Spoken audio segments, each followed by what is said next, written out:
Nay, sweet Benvolio, let us sway thy thoughts from this attempt against the conjurer. Away! You love me not to urge me thus. Shall I let slip so great an injury, when every servile groom jests at my wrongs, and in their rustic gambols proudly say, Benvolio's head was graced with horns today?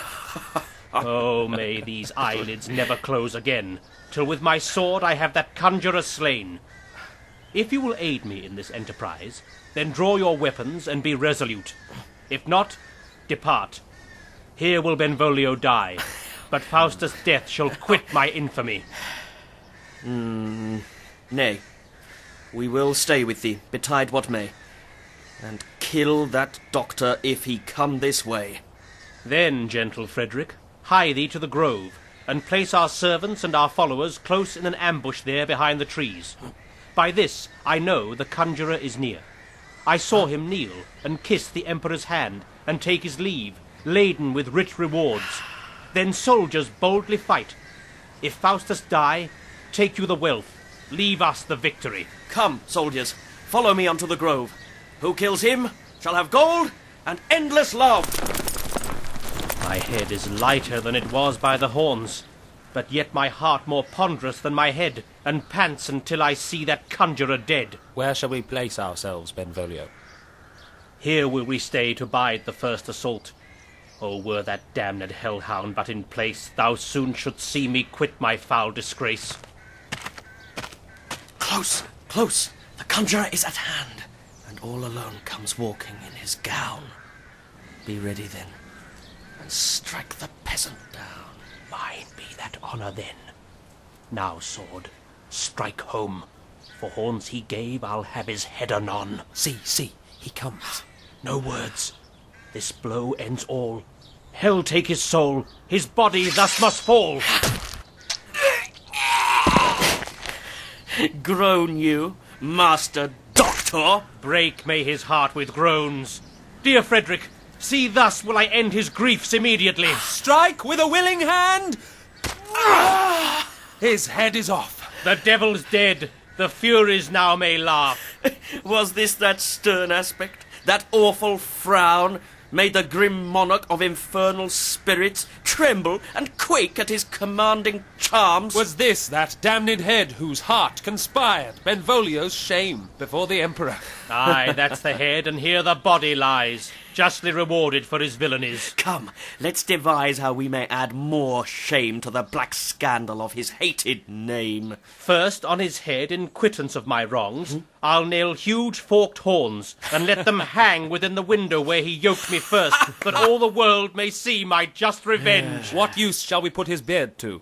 We'll sell it to a chimney sweeper. It will wear out 10 birchen brooms, I warrant you. What shall his eyes do? We'll put out his eyes, and they shall serve for buttons to his lips, to keep his tongue from catching cold. An excellent policy. And now, sirs, having divided him, what shall the body do? Zounds! The devil's alive again! Give him his head, for God's sake! Nay, keep it. Faustus will have heads and hands, aye, all your hearts, to recompense this deed.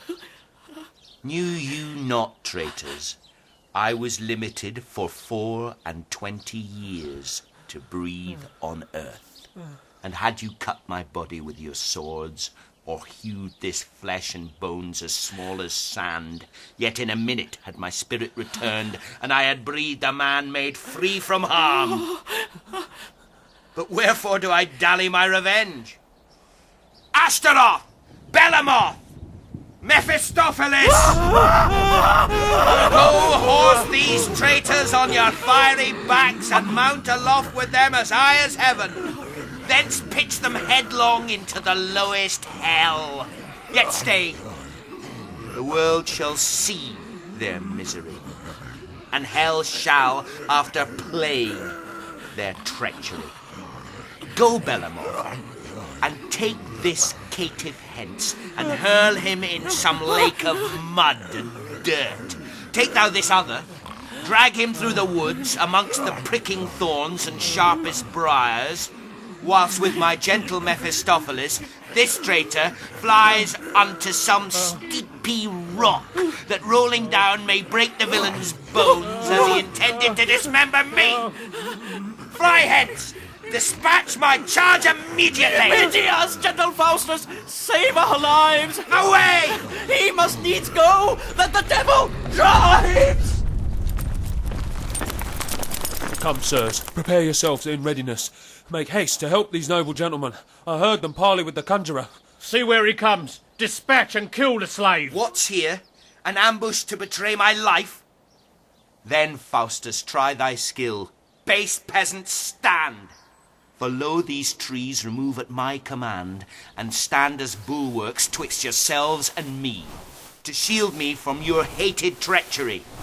Yet to encounter this, your weak attempt, behold, an army comes incontinent.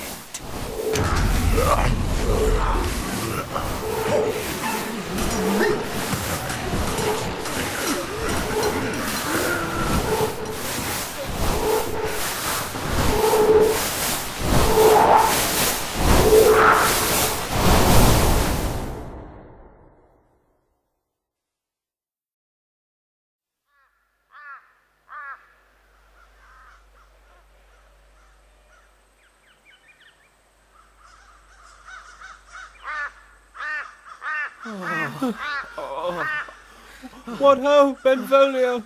Here, what, Frederick? Ho! Oh, help me, gentle friend. Where is Martino? Dear Frederick, here, half smothered in a lake of mud and dirt, through which the Furies dragged me by the heels. Martino, see, Benvolio's horns again. Oh, misery! How now, Benvolio? Defend me, heaven. Shall I be haunted still? Nay, fear not, man. We have no power to kill. My friends transformed thus. Oh, hellish spite. Your heads are all set with horns. You hit it right. It is your own, you mean. Feel on your head. Zounds, horns again. Nay, chafe not, man. We all are sped. What devil attends this damned magician? That spite of spite, our wrongs are doubled. What may we do that we may hide our shames? If we should follow him to work revenge, he'd join long ass's ears to these huge horns and make us laughing stocks to all the world. What shall we then do, dear Benvolio?